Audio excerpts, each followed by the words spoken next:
back then, we used to have little black books. You already know because you're laughing. Yeah. We used to have little black books. You remember Ryman's? We'd get our little black books from Ryman's, and it'd be like, go Oxford Street.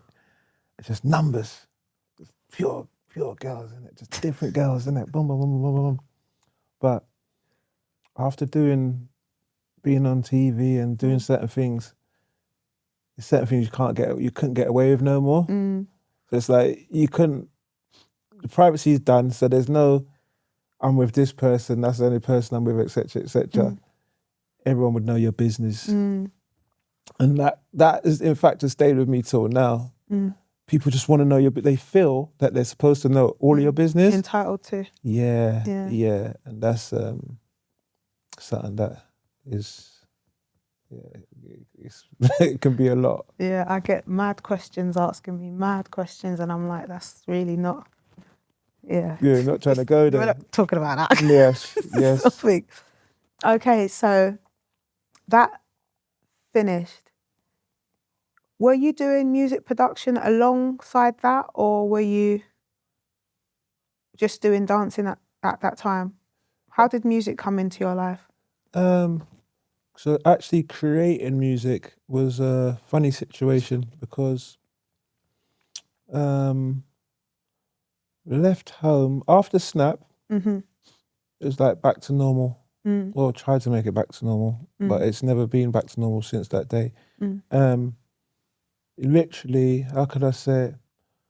Left home about 18, 19. And me, a guy named MCD, I don't know if you know MCD, Silent Eclipse. He's a rapper. Yeah, bad boy. Yeah. I met him and I went down to, I want to say West London. Yeah. When I was in my rap group. Yep. 2 Times 2 Crazy. So we must have met. I've met him. two times deaf. Yeah, 2 Times 2 Crazy. Me and Jesse. I was trying to remember the guy's name, MCD, and you've just said that. I was like, I remember going to West London, we're going to meet this guy, and like he was like a real rapper. Yeah. Like real rapper. And I'm thinking privileged, like, because he's really a good real rapper. Yeah. So yeah, imagine that. MCD. Me, MCD, my good friend Goodies, big up Goodies, and Jeff and Jeffrey, we all left home around that same time, and we went to live in hotels, or should I say bedsits, in Queensway. Throughout that period of time, like I'd be going to check Darren, and Darren he'd already been in a band, and he'd already started rapping. Right. But as I said, this guy was a monster.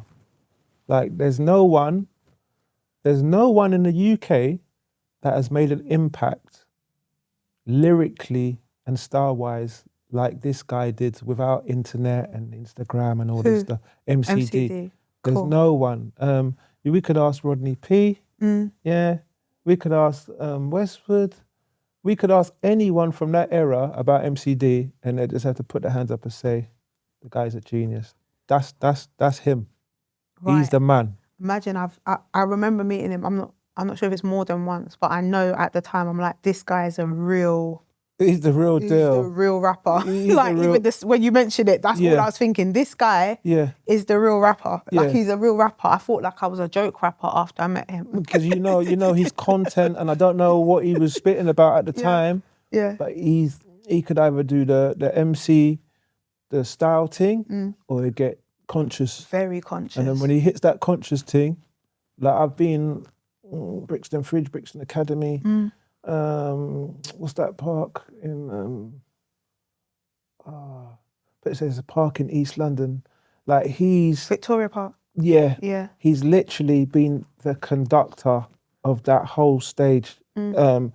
Everyone's just listening and just there in awe, listening, because he's got so much facts and so much information for you to take in. But he wrote my first lyric. No way. Yeah, because he was like obviously me and Hudson was known as dancers. Yeah. But he saw the business side and said, you know what?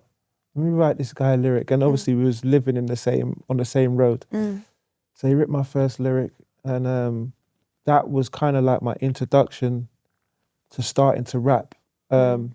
started writing my own bars and lyrics, boom, boom, boom, boom, boom.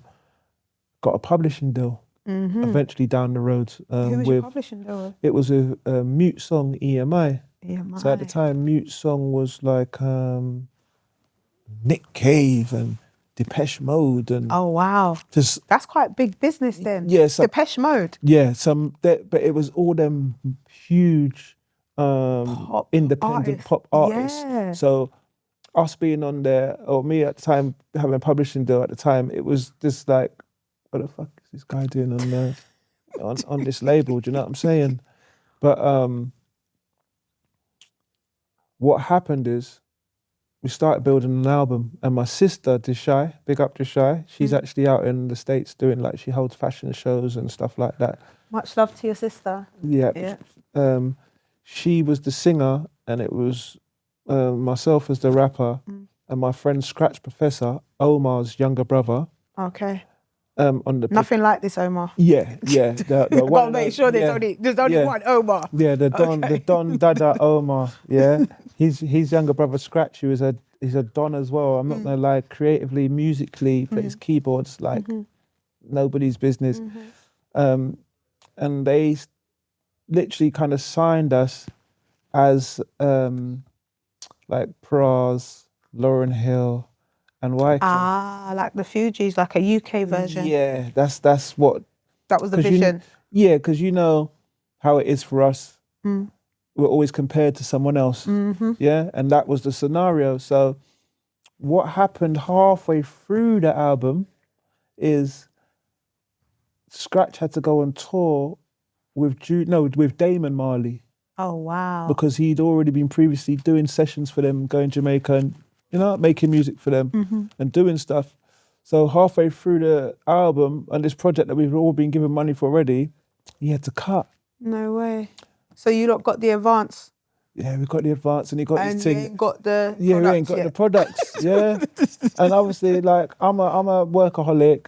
My sister's a workaholic. My guy, Scratch, is a workaholic. But when them lot call you, you got to go.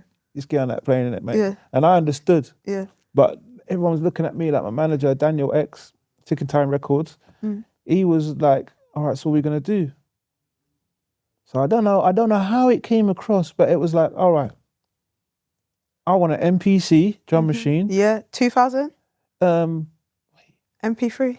It might have been, you know what, was it it might have been just the 2000. I got the XL after. Yeah, it might have been the 2000.